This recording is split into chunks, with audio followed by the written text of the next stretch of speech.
Você está participando do nosso púlpito eletrônico? Então inscreva-se, curta, compartilhe e comente. Vai ser uma bênção e você vai fazer parte dessa visão. Deus te abençoe. Eu quero te falar sobre código para a minha vitória financeira. Queria que você abrisse sua Bíblia no livro de 1 Samuel.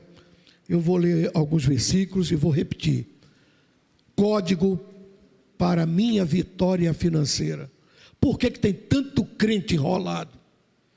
Tanto crente com dificuldades?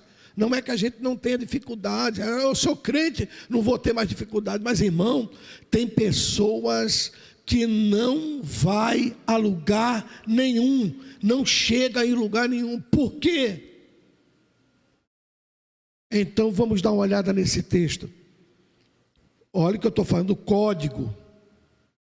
Então vamos olhar o que é que esse texto diz. E o que dele eu posso tirar para me levar à vitória no campo financeiro.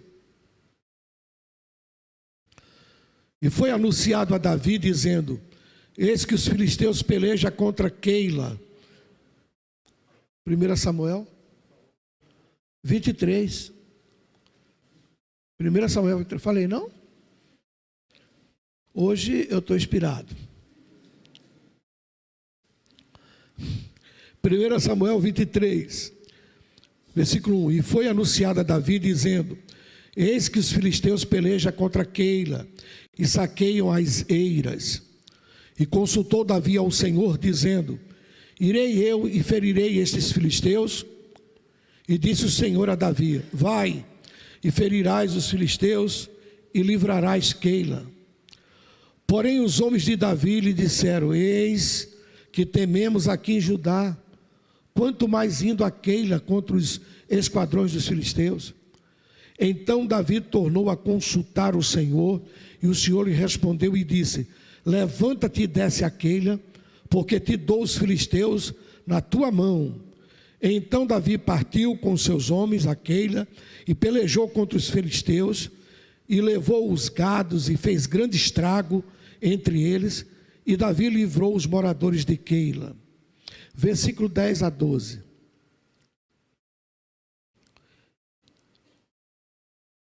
E disse Davi ao Senhor, ó Senhor, Deus de Israel, teu servo de certo tem ouvido que Saul procura vir a Keila para destruir a cidade por causa de mim. Entregar-me-ão os cidadãos de Keila na sua mão? Descerá Saul como o teu servo tem ouvido? Ah, Senhor Deus de Israel, faze-me saber ao teu servo. E disse o Senhor: descerá. E disse mais Davi: entregar-me-iam os cidadãos de Keila a mim e aos meus homens na mão de Saul? E disse o Senhor: entregariam. Senhor, muito obrigado por tudo, obrigado por tua palavra, em nome de Jesus, amém. Irmão, talvez alguém a fazer essa leitura aqui comigo agora esteja fazendo exatamente essa pergunta para si mesmo: onde nestes versículos existe alguma instrução sobre vitória financeira? Aonde existe? Bem, eu quero te responder essa pergunta nessa noite. E quero que você tenha atenção, porque eu vou te falar de verdade. Eu ia de mim. O texto hoje seria: eu edificarei a minha igreja sobre esta pedra, e as portas do inferno não prevalecerão contra ela. Era esse a minha vontade, era essa o que eu queria falar. Mas o Senhor me leva para isto aqui. Então tem alguém aqui, ou tem algumas pessoas, que se encontra em um nó financeiramente falando, em dificuldades, e que precisam desta palavra da parte de Deus. Talvez não seja você, mas isso não lhe tira de você receber bênçãos, instruções através de orientações que podem, hoje talvez não, mas amanhã, serem extremamente úteis para a sua vida. Então quero pedir a sua atenção. Lembre-se que quando eu falei aqui, eu falei sobre códigos, e entre outras explicações, a palavra código pode ser também definida assim, entre outras definições. Eu não estou dizendo que é somente essa, mas entre outras definições, a palavra código pode ser definida assim. É uma palavra usada para nomear um tipo de comunicação composta por símbolos, letras, números e até desenho, com o objetivo de manter e transmitir uma mensagem. E há nesse texto preceitos que podem nos proporcionar orientação no que diz respeito à nossa vida financeira. Então, eu quero que você preste atenção e caminhe conosco, tá certo? Caminhe conosco, porque você pode, às vezes, receber algo que vai te abençoar ricamente, poderosamente aí no futuro. E se você, meu irmão, entrou aqui e você diz assim, eu estou passando uma dificuldade nessa parte, aguce os seus ouvidos, porque eu estou te falando de coração. Essa palavra é para você. É para você. Porque o desejo desse pequeno pastor de ovelhas era falar lá em Mateus capítulo 16. E não a respeito disto. Mas Deus nos trouxe para essa situação. Então vamos lá. Então primeiro, nós vamos nos localizar no texto. Tá certo? Quando você não entender um texto, procure sempre ler o contexto do texto. Então, talvez alguém aqui não entenda o porquê que Davi está pedindo a Deus orientação, se ele deve ir a esta cidade que ficava lá nos extremos de Judá, para livrar esse povo, etc. Então, vamos nos contextualizar, para a gente entender o que estava acontecendo. Davi, nesse momento da sua vida, está no início do treinamento, porque tudo na nossa vida é um processo. Deus trabalha com processo na nossa vida, tá certo? Nunca vem de pronto. Deus te prepara, Deus prepara você. Quando Deus tem alguma coisa para você, Ele te prepara, tá certo? Deus, Ele começa a trabalhar, Ele começa a te levar a situações que aquilo venha te trazer experiências, venha te capacitar. Lembre-se daquele jargão que diz que Deus não chama capacitados, mas Ele faz o quê? Capacita a todos aqueles que Ele chama. Então Deus está aqui no momento de treinar Davi, de capacitar Davi. Davi foi escolhido para ser o rei de Israel. Foi escolhido para ser o rei de Israel. Então Deus começa a levar Davi a situações para treiná-los. E aqui é uma delas. Davi encontrava-se nesse momento numa caverna, foragido de Saul. Era o início das perseguições para Davi, perseguições declaradas, abertas para Davi. E ali naquela caverna uniu-se a Davi um grupo de 600 homens, mas não eram professores, PhD, eram homens que estavam endividados, amargurados, depressivos, vivendo situações terríveis na sua vida, e se uniram a Davi. Quando ele se une a Davi, a sua família também vai à procura de Davi, vai para apoiá-lo. Davi vê a insegurança do momento que ele estava vivendo, leva seu pai e sua mãe. Seu pai ainda estava vivo, né? Lógico, e sua mãe também. Ele leva o pai e a mãe para o reino de Moabe, pede ao rei de Moabe que os sustente, os segure lá. Muito bem. Davi então fica, ele desce de lá, e quando ele recebe uma orientação de um profeta, e ele vai para esse bosque, o bosque de Herete, e lá ele fica sabendo de uma situação vexatória, uma situação difícil, que o povo daquela cidade, que ficava naquele extremo, estava passando. Aquela cidade era saqueada pelos filisteus. Aquela cidade não tinha progresso, aquela cidade não tinha desenvolvimento, aquela cidade não tinha uma infraestrutura, não tinha nenhum tipo de avanço, porque eles viviam debaixo de um estigma terrível. Quando eles conseguiam produzir alguma coisa, eles eram saqueados. Essa é a história. Aí então Davi, ciente dessa situação, ele vem em socorro do povo de Keila, dessa cidade que estava constantemente sendo assolada. Você sabe que a palavra saquear, ela quer dizer apossar-se com violência, pilhar, apoderar-se indevidamente de algum bem, roubar, é isso. A cidade era pilhada, era roubada, era saqueada pelos filisteus. Já era uma coisa, parece que não havia defesa para aquele povo. Então, quando a gente vê essa situação, nós podemos tirar algumas lições aqui, porque há pessoas que vivem sem muros, que vivem sem defesas, não obstante, carregue uma Bíblia, sirva a Deus. Meu filho, eu vou pedir a você que use a máscara, porque é regra. Obrigado, viu? Vive sem defesa,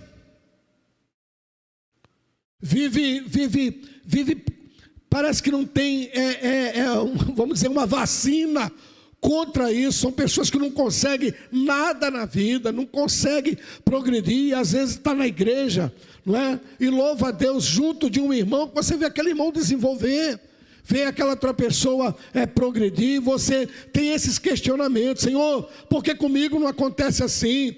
Será que tu amas mais a irmã fulana do que a mim? Ou o irmão fulano? Não, Deus não tem filhos prediletos. Deus não faz acepção de pessoas. Deus não abençoa fazendo seleção para abençoar. O mesmo direito que o irmão do seu lado tem a bênção, você tem. O mesmo direito que nós temos a bênção, você como filho de Deus tem. Todos nós somos ovelhas de um só pastor. Quantos dizem amém? Servimos a um mesmo Deus. Quantos dizem amém, irmãos? Agora, nós precisamos de ter noção de algumas coisas, não é? Ter noção de algumas coisas. Então nós vamos tirar algumas lições sobre essa questão financeira. Então vamos lá. Presta atenção para você entender, senão você vai pensar que não foi dito nada. Eu até perguntei: Espírito Santo, eu tenho certeza, Senhor, dentro da minha fragilidade, que é capaz de alguém dizer: não foi dito nada. Então vou te pedir que você preste atenção. Os filisteus representam uma ameaça constante para o povo dessa cidade. E esta passagem ilustra como eles personificam o perigo como inimigo desta colheita. Como eles caracterizam exatamente o momento que nós estamos vivendo. Nós estamos vivendo um momento de insegurança. Estamos vivendo um momento de pandemia, todo mundo sabe. Estamos vivendo um momento de extrema dificuldade no mundo, não é só no Brasil, é o mundo todo está sendo atingido por isso.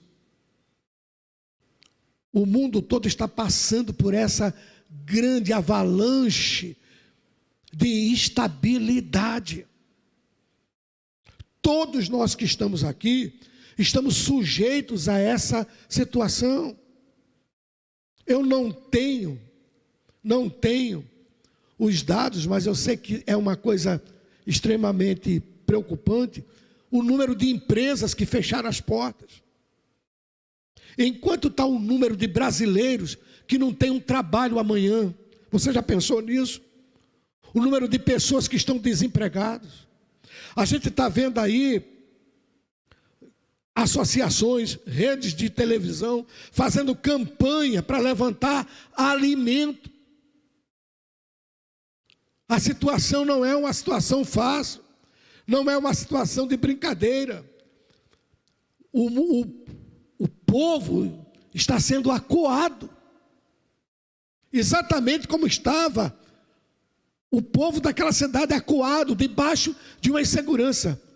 Qual é a pessoa que pode dizer meu emprego está garantido? 2 ou 3. Quem é que pode dizer que tem garantia de alguma coisa nesse momento que estamos falando? A não ser você que é servo de Deus. Mas quem é que pode dizer? Vamos trazer para o comum, para cá. Quem é que pode dizer? Uma coisa que você observa nesse texto é onde eles saqueavam o povo inseguro, temeroso e passando por esse caos já há algum tempo. Onde é que eles saqueavam? Dá uma olhada no versículo 1 do capítulo 23. Vê onde é que eles saqueavam. Olha aí o texto, isso é interessante você notar. Vê aonde era feito o roubo, o saque, a pilhagem, aliás, pilhagem. Vê onde é que era feito. Dá uma olhada aí, onde é que era feito, irmão? Aonde era feito?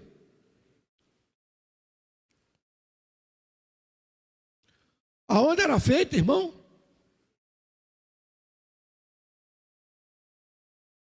Olha só, eles não impediam o povo de preparar a terra. Eles não impediam o povo de jogar semente e plantar. Eles não impediam o povo de lavrar, de cuidar. Eles não impediam o povo de ir para o dia da colheita. Mas quando ela é levada à eira, você sabe que a eira é lugar de você separar as espigas, de ver o que é bom, tirar aquilo que não presta. Na hora do povo fazer a separação dos seus ganhos, era a hora que eles pilhavam. Eles esperavam sistematicamente. Eles não iam destruir a plantação, não iam impedir o povo de trabalhar, não iam impedir, mas é na hora, e muita gente vive esse estigma. Você trabalha, você vai para o seu trabalho, você trabalha, e você tem a esperança de juntar, de ganhar, e na hora que você vai ver, na hora do X da questão, na hora do teu lucro, na hora da tua conquista, acontece o saque. Acontece a perda, acontece a dificuldade. Olha aqui. E foi anunciado a Davi dizendo: eis que os filisteus pelejam contra Keila e saqueiam as eiras. Eles não iam pelejar contra Keila quando o cara botava, vamos dizer, usando a linguagem de hoje, que não é bem isso, né? Estamos falando aí de mais de 700 anos antes de Cristo, quase 1000 anos antes de Jesus. Os caras botam uma enxada nas costas e vai para o campo. Não é nesse momento, não. Não é nesse momento. Não é o desempenho do trabalho. É usufruir do seu trabalho, do lucro que você tem. É a hora da pilhagem. Observe isso.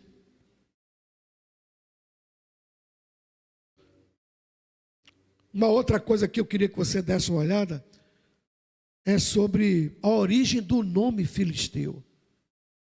Você sabe qual a origem desse nome? Você sabe o que é que filisteu quer dizer?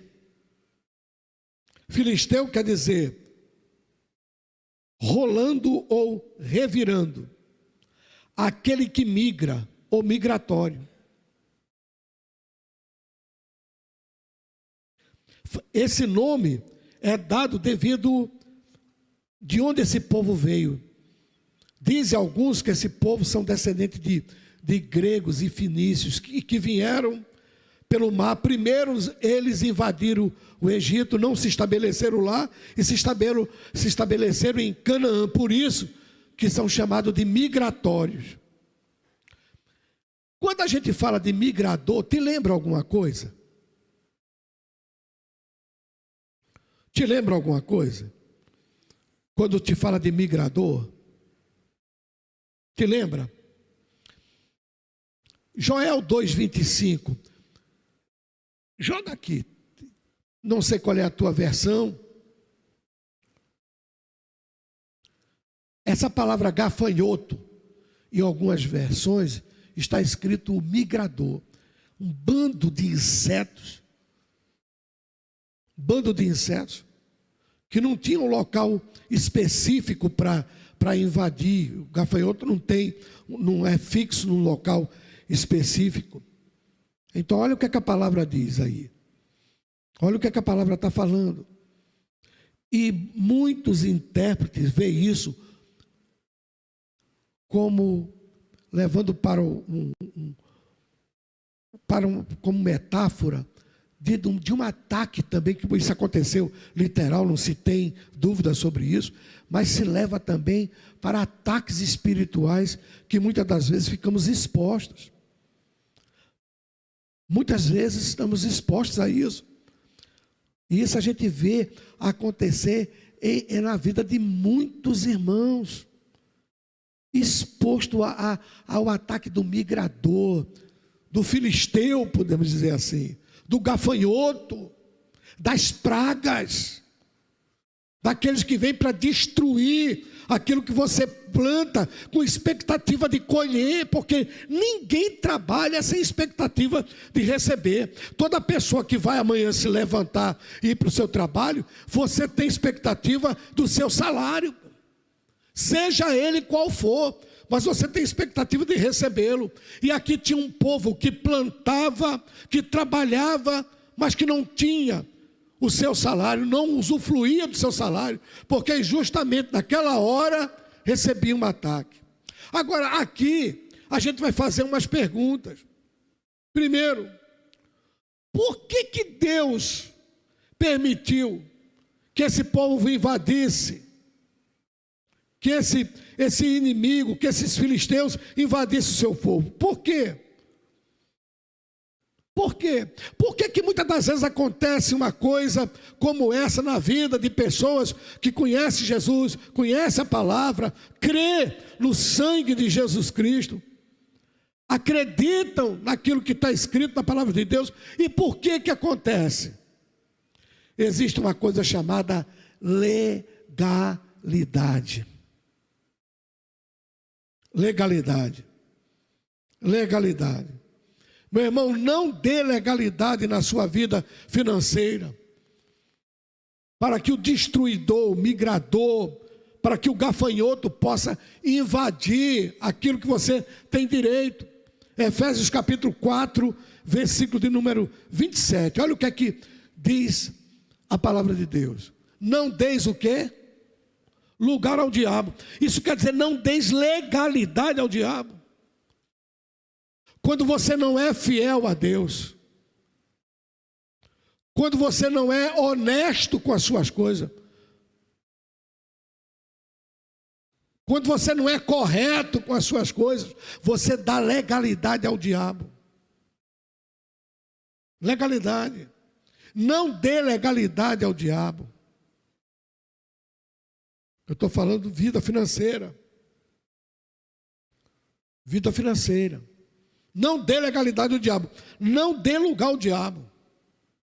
Não caia na tentação de abrir mão da sua integridade. Financeiramente falando, eu estou falando de coisa financeira. Do que é direito seu. Não queira trapacear, tirar, usufruir, lucrar em cima de quem quer que seja, quando isso não lhe dá direito disso. Não entre por esse caminho, porque você abre uma porta. Ouça o que eu estou lhe dizendo e guarde a data de hoje. Você abre uma porta. A Bíblia diz: não deis lugar ao diabo. Uma outra pergunta que me vem aqui é: se as minhas finanças vivem sempre amaldiçoadas, por que isso? Por que eu não consigo êxito? Por que minhas finanças é sempre aquele atrapalho? Hoje é um mês que é uma bênção, amanhã é um mês que é uma luta. Por quê? Rapaz, você tem que fazer essas perguntas. A Bíblia me dá um outro mapa para isso. Olha o Salmo 128, versículo 1 e 2. Olha o que é que diz. Salmo 128, versículo 1 e 2. Feliz aquele que teme ao Senhor e anda nos seus caminhos, pois comerá o quê? Do trabalho das tuas mãos. Eu vou ter, meu irmão, eu vou usufruir do meu trabalho. Eu vou usufruir do meu trabalho. Comerás do trabalho das tuas mãos. Feliz será e te irá bem. O propósito de Deus para mim não é viver uma vida angustiada, minguada, eu não usufruir do meu trabalho. Eu viver sempre na penúria. Por quê? Se eu temo ao Senhor, e o mapa aqui, a promessa de Deus para mim é que não é isso. Eu tenho que me perguntar. Terceiro, o que é que eu posso fazer para mudar o quadro nessa área na minha vida? Mateus 25, 23, joga lá. Disse-lhe o seu Senhor: bem está, servo bom e fiel, sobre o pouco foste o quê? Sobre o muito te colocarei, entra no gozo do teu Senhor. É ser fiel no meu pouco, irmão. Por que tem muitos crentes sendo assolados pelo migrador, pelo filisteu? Porque não é fiel no seu pouco, não é fiel a Deus. Quando eu não sou fiel a Deus, eu tenho as consequências. Isso é bíblico. Como é que eu corrijo isso? Sendo fiel a Deus. Seja fiel no pouco. Seja fiel no pouco. O importante não é a quantidade, é a fidelidade. O importante que Deus está falando aqui, Deus não está olhando, o Senhor Jesus não está falando aqui de quantidade, do pouco, o pouco não é aqui, é o auge da questão. O auge da questão é o ser fiel. Crentes que nunca o dizimam, não dizimam. Crentes que dizimam uma vez na vida e param de dizimar. Crentes que não levam isso com responsabilidade, acham que isso é uma questão simplória, é uma questão que está debaixo da minha autoridade ou da tua autoridade. Não, essa questão está debaixo da autoridade de Deus, assim como santificação, é Deus quem diz: olha, eu quero que faça assim. Como justificação, é Deus quem diz como justifica. Crentes que tratam isso como se fosse um jeito da igreja usufruir, ganhar dinheiro, uma armadilha. Não é isso não, querido. Se você faz isso, irmão, você é um pobre que não entende, não conhece a palavra e não entende o que é isso. E às vezes a gente como pastor sofre, sofre, porque a alegria da gente, e eu tenho certeza que não é um caso, não sou exceção, os pastores, a gente acompanha a vida dos irmãos. A alegria nossa é que você prospere, é que você triunfe, é que esteja tudo bem contigo, com a tua esposa, com os teus filhos, com os teus negócios, é que você esteja bem. é que você cresça, é que você se desenvolva. E às vezes a gente vê um sofrimento, uma situação, meu Deus, o que é isso? E corre, ajuda dali, corre, tapa daqui, tenta ver uma coisa, e a gente fica, meu Deus, o que é isso? Irmão, você já reparou? Você já parou para pensar se você tem sido fiel no pouco? Ou se vocês assim, se eu fizer isso, eu não vou ter como fazer. Enquanto você achar que o dízimo é humano, que é uma invenção humana, você vai ter medo de dizimar. Mas quando você entender que Deus é cumpridor da sua palavra, que passa os céus e a terra e a palavra de Deus não passa, que Deus é suficientemente Senhor para sustentar e validar aquilo que Ele diz, você vai ter, meu irmão, a provisão de Deus na sua vida. Aleluia!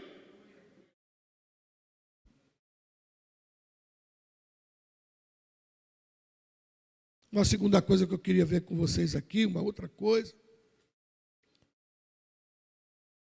O que é que eu posso fazer para remover os empecilhos que me impedem de ter uma vida financeira próspera? Tá, vamos ver no texto. Vamos tirar no texto. Eu estou falando de códigos, tá? Aqui, vamos ver no texto. Claro que Davi aqui está travando uma batalha, mas eu estou te mostrando a origem do nome filisteu, que quer dizer migrador. O modo deles atacar, que é exatamente como o espírito maligno faz com a vida, porque tem legalidade. Na hora que o crente vai usufruir do fruto, ele vai lá e saqueia, porque ele está em desobediência à palavra de Deus. Então, estou te mostrando aqui como é que eu posso fazer, como é que podemos fazer. Primeiro, esteja alinhado com a palavra de Deus. Vê no capítulo 22 de 1 Samuel, o versículo 5. Olha o que é que diz aí. Porém o profeta Gade disse a Davi: não fiques naquele lugar forte, vai e entra na terra de Judá. Então Davi foi e veio para o bosque de Herete. A primeira coisa que a gente vê aqui é você alinhe-se com a palavra de Deus. Qual é a orientação de Deus para que você tenha uma vida financeira abençoada? O que é que a palavra de Deus diz com respeito a esta questão? O que é que a palavra de Deus nos ensina? Então alinhe-se com a palavra de Deus. Malaquias 3:10. Joga aqui. O que é que a palavra de Deus diz sobre isso?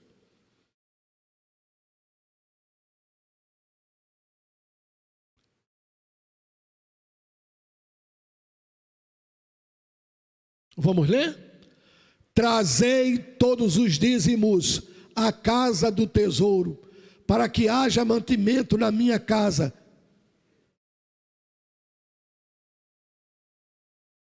Para aí, eu quero entender.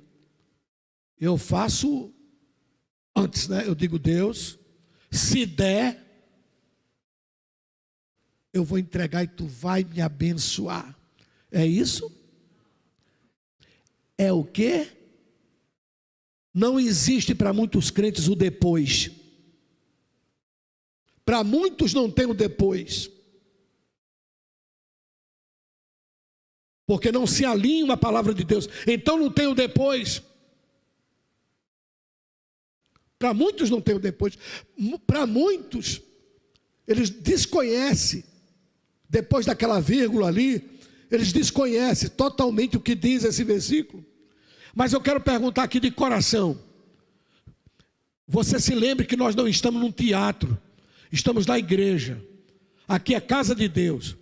Quantos aqui pode testificar de verdade, com fatos da sua vida, o depois que diz a palavra de Deus? Levante a mão.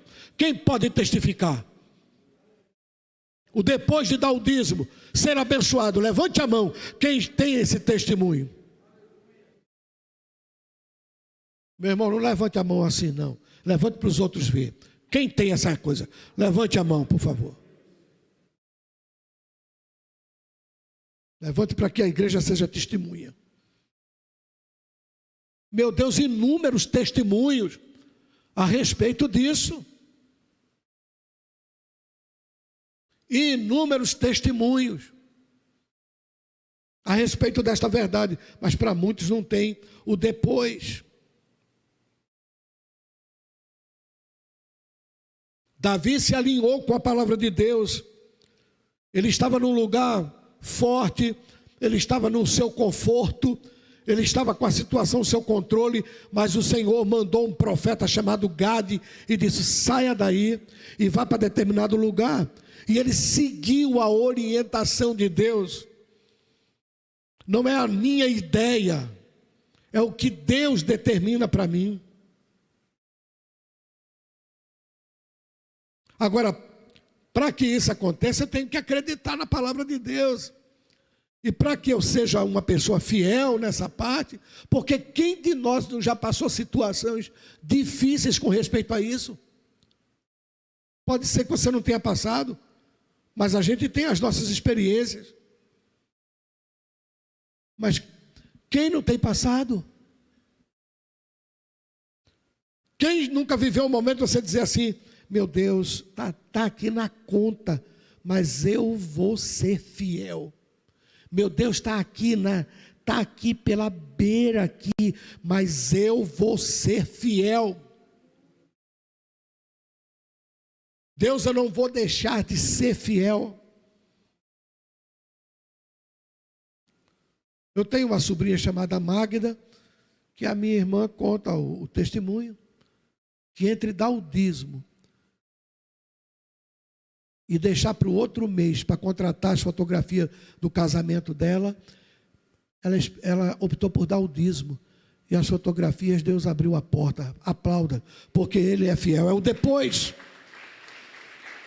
Eu poderia citar aqui, irmão, poderia te citar. Eu já citei para vocês. Alguns testemunhos vividos aqui, Castelo. Vividos aqui. Um dos que mais me marcou, eu já falei para vocês, foi um momento de aperto, mas não deixei de ser dizimista. Eu tinha R$5 no bolso, comprava água para não beber. A gente comprava aquela água eu não tinha filtro, comprava aquela água de garrafa, né, aquele botijão.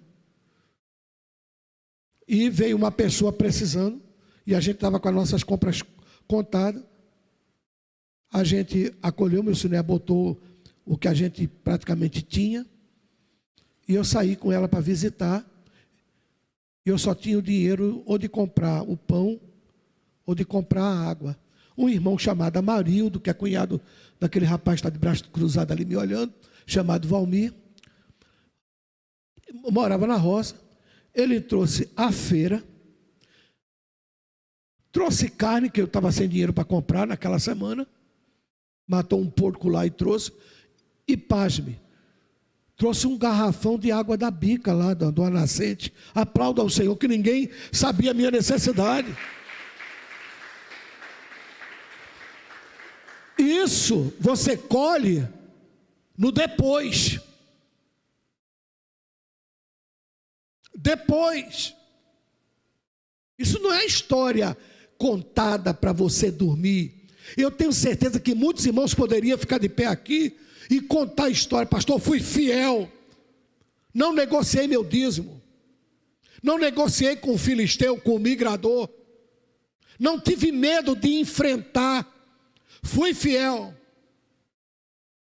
Agora, deixa eu lhe falar, fidelidade não é se você lucrar 5 mil e dar um dízimo de R$10, dizer que é dízimo. Isso é roubo ao Senhor. Isso é trapaça, isso é feio, isso você está trazendo maldição para você, isso você está dando legalidade ao Satanás, está entendendo? E há muita gente que cai nessa esparrela, e depois questiona a fidelidade de Deus. Mas eu vou te falar, te alinha pela palavra, vê certinho, e eu te garanto que o Deus cuja palavra não cai, permanecerá fiel sobre a tua vida. Quantos dizem glória a Deus? Agora é um exercício de fé. Deus diz: saia da sua zona de conforto. Ele exercitou a fé. Aí Davi vai buscar a Deus, vai pedir a Deus um socorro para aquela cidade, porque o justo vive da fé. Joga aqui Hebreus 10, 38. Hebreus 10, 38. O justo viverá pela fé. Eu creio que Deus é o meu supridor. Você tem que acreditar nisso, não para os outros ouvir. Você tem que acreditar, porque isso faz parte da sua fé, da sua crença.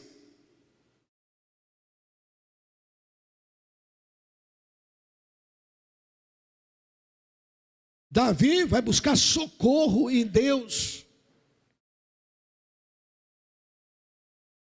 E ele exercita a fé. Ele disse: bom, eu vou lá para salvar esse povo. E a fé nos permite navegar seguros nos mares mais tempestuosos. E não pense que foi uma coisa fácil para Davi, com 600 homens mal armados, 600 homens enfrentar um exército armado. Os filisteus tinham conhecimento do ferro. Então eles eram uma potência.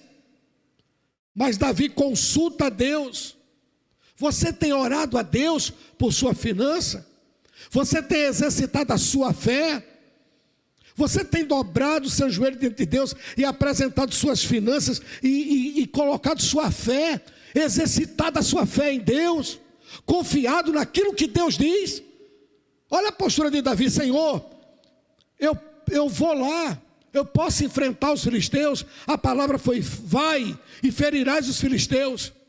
A palavra de Deus é: traz e depois faz prova de mim. Você tem confiado? Mas Senhor, as dificuldades minhas são grandes, a peleja minha são grandes. Você crê nisso? Traz e depois faz prova. Traz e depois prova-me. Traz e vê se eu não vou operar na tua vida. Fé. Você não pode fazer isso sem acreditar.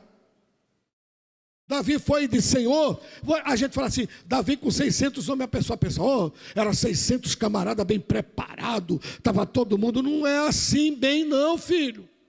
Não pense que os filisteus eram 4 caras esfomeados, sem nada, sem treinamento. Era um exército acostumado a saquear, matar, ferir, escravizar. Eram fortes.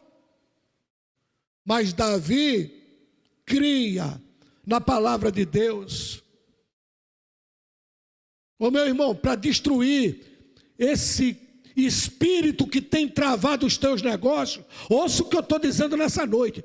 Você tem que enfrentá-lo pela fé. Pela fé, enfrentá-lo. E o que você tem que fazer é acreditar que Deus fará aquilo que Ele promete que fará, se você for fiel nesse pouco que você tem aí. Quantos dizem amém, irmãos? Uma outra coisa que a gente vê é que não houve retrocesso. Davi não retrocedeu no seu propósito de vencer e libertar aquela cidade. Não retrocedeu. A bênção não vem de uma promessa que você faça. Porque tem muita gente que diz assim: Senhor, eu ouvi essa palavra, a partir de hoje eu vou te prometer, não faça isso não. Não faça isso. Eu te desautorizo a você fazer isso. Não faça isso. Você ouvir essa palavra: Senhor, eu vou te prometer que a partir de hoje, meu querido irmão, minha irmã, você, meu irmão, você, para quem Deus está falando diretamente, não faça isso. Porque a vitória não está na sua promessa. A vitória está na promessa que Deus fez. É diferente. A sua falha e cai, a de Deus permanece para sempre. Aleluia! Ou não faça na sua promessa. Senhor, se eu for, eu tenho vitória. Vai que eu garanto.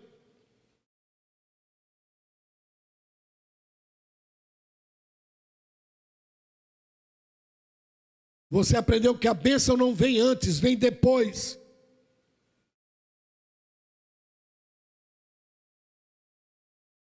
Por que você não pega essa questão que o Espírito Santo está tratando com você hoje e não chega em casa e não dobra o seu joelho num canto seguro, quieto, e não pede a Deus uma orientação firme, composta, direita para a sua vida? Eu lhe aconselho a você fazer isso de todo o meu coração. De todo o meu coração. Quando Davi se alinhou à palavra de Deus, exercitou sua fé crendo na palavra de Deus, olha os resultados. Versículo 5. Joga aqui, 1 Samuel 23:5.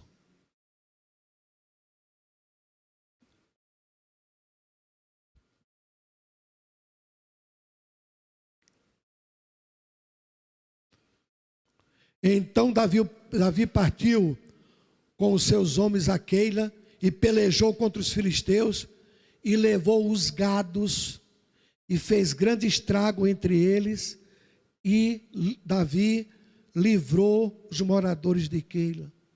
Olha lá, aqui você encontra restituição, mais do que da conta. Levou os gados, não só foi restituído os grãos, os gados. Deus tem mais para você. Você encontra aqui vitória, fez grande estrago entre os filisteus. Foi uma vitória notória. É aquilo quando você, notório, Deus quer te dar vitória notória nessa situação que você enfrenta. Não é aquela vitória parcial. Ui, oh, que benção, esse mês foi uma benção. Ai, meu Deus do céu, meu Jesus, meu Deus, acabou-se tudo, está tudo para acabar. Não, é vitória notória, fez estrago. Terceiro, você vê aqui o que? Livramento, libertação. Libertação. A cidade foi liberta. Deus quer te libertar. Deus quer te abençoar. Quer te abençoar. Agora, existe um outro lado da questão. É que muitas das vezes Deus nos abençoa. E meu irmão, guarde essa palavra. Deus te abençoa e te abençoa e te abençoa. Deus provê livramento. Deus levanta ajuda. Deus levanta socorro. Mas você é infiel a Deus. Olha o que foi que aconteceu com os homens de Keila. Versículo 11 e 12. Depois desse grande livramento, Davi teve uma decepção. E isso acontece. Olha bem.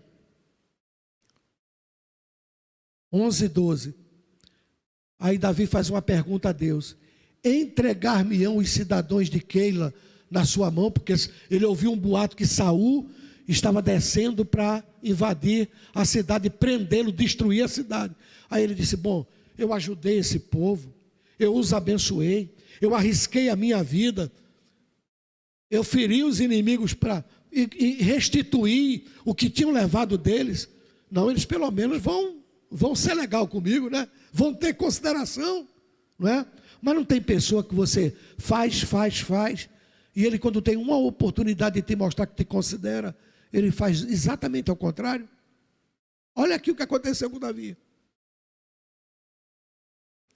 Descerá Saul não, volta lá, meu irmão. Descerá Saul como o teu servo tem ouvido? Ah, Senhor Deus de Israel, faz saber ao teu servo. E disse o Senhor: descerá, Saul vai vir. Aí ele faz uma pergunta que ainda fica pior a decepção. Isso aqui era normal, Saul estava caçando ele. Agora a decepção vem aqui, ó. Versículo 12. E disse mais Davi, ele pergunta duas vezes a Deus, porque ele disse: eu não acredito que é dessa maneira que eles vão se portar. Entregar-me-ão os cidadãos de Keila a mim e a meus homens nas mãos de Saul? Ele pergunta outra vez. E disse o Senhor, simples, as respostas foram simples, claras e diretas: descerá e entregarão. O que é que o Senhor está nos falando com isso? Eu falo, meu irmão, da ingratidão, de pessoas que muitas das vezes vêm para a casa do Senhor com a vida toda enrolada. Você pode até pensar assim: pô, ninguém sabe, você se engana, filho.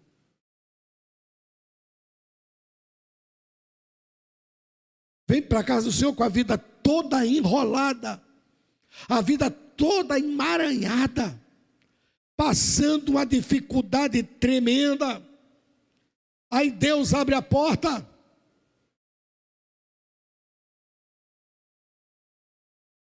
E a pessoa não tem uma atitude de gratidão para Deus. A gratidão é o ato de reconhecimento de uma pessoa por alguém lhe ter prestado um benefício, um auxílio ou um favor. Quando eu oferto e dizimo, eu estou sendo grato e reconhecido a Deus. E muitas das vezes a pessoa chega numa situação dessa, irmão, e Deus abre uma porta. Eu posso te contar casos, não é bom contar, é fora de ética. Mas eu te digo, como teu pastor, que eu conheço aqui, não é um, nem é dois, nem é três casos, de pessoas que pediram a Deus uma porta de emprego. E quando Deus abre essa porta, que pediram a Deus um auxílio, e quando Deus dá esse auxílio, que pediram a Deus uma vitória, e quando Deus dá essa vitória, que pediram a Deus um socorro, e quando Deus dá esse socorro, você observa a gratidão dispensada a Deus, e é de entristecer o coração. Aí entra numa situação dessa, Deus já te abriu tantas portas, Deus já te deu condições de fazer coisas que você nem sonhou. Deus começa a abençoar. A pessoa diz assim: nossa, eu nunca pensei que ia conseguir isso. Mas a mão de Deus está abençoando. Deus te leva como diz, te coloca em patamares maiores. Te abre portas. Te possibilita coisas que você nem sonhava na verdade. Aí quando chega num negócio desse, aí a pessoa começa a esquecer de Deus. É como o povo que Ageu, lê o livro do profeta Ageu. Ageu chama a atenção. Vocês preparam palácios para vocês e esquecem da casa do Senhor. Vocês preparam muita coisa para vocês, não é? Não tem pessoas que quando começa desse lado, ele pensa, né? Às vezes, faz tantas coisas fúteis que não precisava de fazer, mas não tem a consciência da casa de Deus, das coisas de Deus, coisas desnecessárias, literalmente desnecessárias. Ô meu irmão, não haja assim, não se esqueça daquele que te auxiliou, que te protegeu, que te sustentou, que te abençoou. Isso não é nenhum pastor. Quem faz isso é o pastor dos pastores. A ele seja a sua gratidão. A ele seja o seu reconhecimento. Estás prosperando? Seja a ele a glória. Quantos dizem amém, irmãos? Salmo 103, versículo 1 e 2. Guarde essa palavra aqui. Eu já vou acabar, queridos. Bendiz a minha alma ao Senhor. Tudo que há em mim, bendiga o seu santo nome. Bendiz a minha alma ao Senhor. E o que? Isso aqui é que é legal. Ó. E o que? Não te esqueças. Porque a gente tem tendência a esquecer. Como a gente esquece? Não te esqueças de nenhum só dos seus benefícios. Não te esqueças. Não se esqueças. Deuteronômio 8:18. Joga aqui, por favor. Deuteronômio. Antes tem o quê? Lembrarás. Lembra! Não apague isso, filho, da sua memória. Lembra daquele momento que você estava: Senhor, me abre uma porta de emprego. Senhor, como é que eu vou fazer? Oh, Senhor, me socorre nessa luta. Oh, Senhor, não apague da memória. Não. Eu nunca... Lembra que você respirou assim lá no fundo, assim: eu nunca pensei que Deus ia me trazer a uma coisa dessa. Você se lembra disso? Lembra?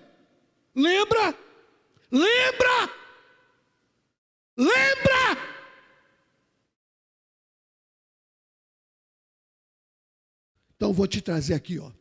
Antes te lembrarás do Senhor teu Deus, que Ele é que te dá força para adquirir riquezas, para confirmar a sua aliança que jurou a teus pais, como se vê neste dia. Lembra disto, filho. Não delete isso da sua memória. Não delete. Porque Deus ama fazer isso conosco. Salmo 35, 27. Deus ama fazer isso com gente. Deus ama nos abençoar. Cante e alegre-se os que amam a minha justiça, e digam continuamente: o Senhor seja engrandecido, o qual ama o quê? A prosperidade dos seus servos. Deus ama fazer isso. Ele ama a nossa prosperidade. Deus não quer você empalhado, agoniado, endividado, cercado, subjugado, aflito, não. E Ele já deu o caminho da vitória. Ele já deu para você o mapa. A palavra de Deus funciona tanto para curar como para abençoar, tanto para batizar com o Espírito Santo, como te dar vitória nesse campo. É a mesma palavra. Qual é a minha postura, pastor? Como ofertante, como dizimista na igreja. 1 Crônicas 29, a partir do versículo 10. Olha que coisa linda, quando eu faço isso com consciência. Eu tenho que fazer isso com consciência. Consciência do quê? Que é um ato poderoso, singular, grandioso. Olha o que é que diz aqui.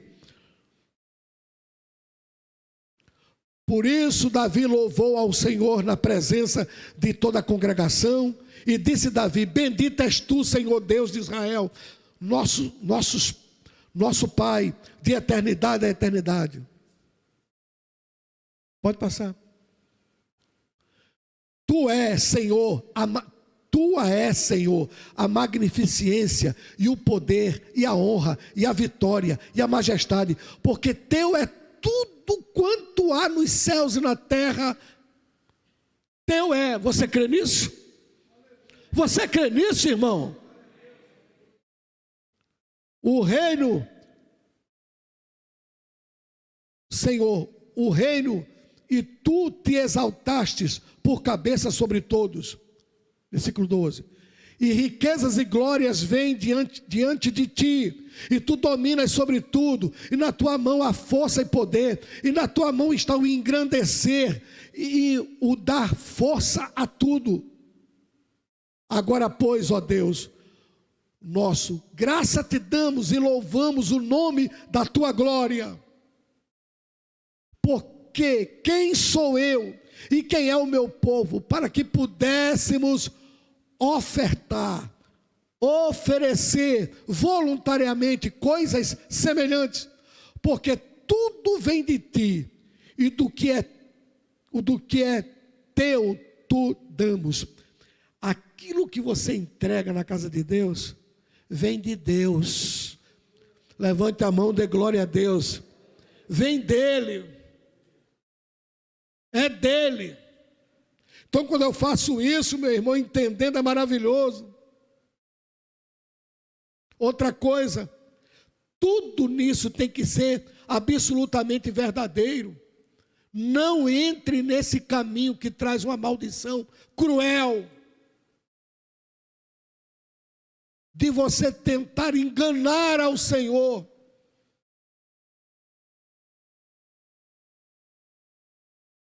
Isso está pesado no meu coração. Alguém aqui precisa ouvir isso. Não engane. É ao Senhor.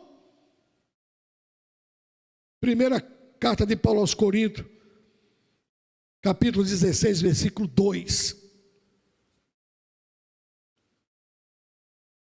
No primeiro dia da semana, cada um de vós ponha de parte o que puder ajuntar, conforme a sua o quê? Para que não se façam as coletas quando eu chegar. Paulo disse, você faça conforme aquilo que você é próspero.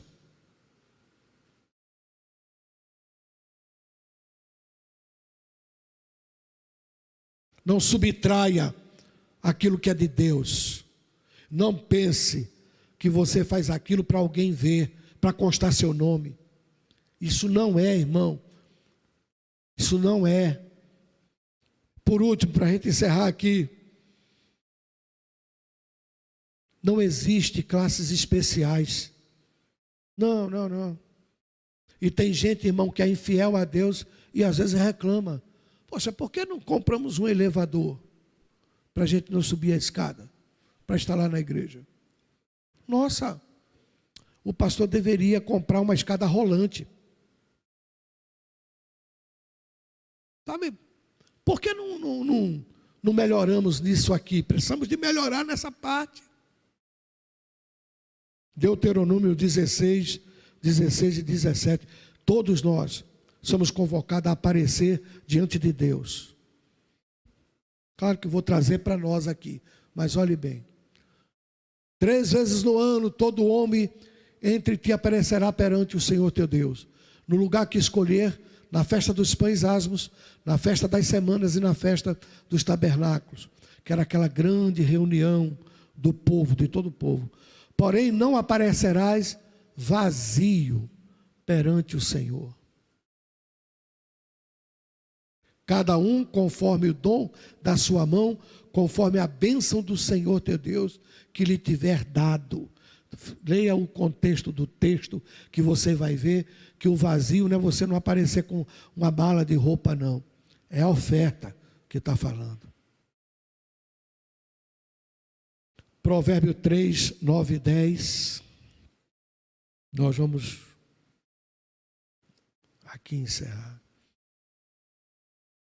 Você quer fechar a porta para o adversário? O inimigo tem saqueado sua vida, suas finanças, aquilo que você podia usufruir, aquilo que poderia ser uma bênção. Guarde essa orientação de Deus.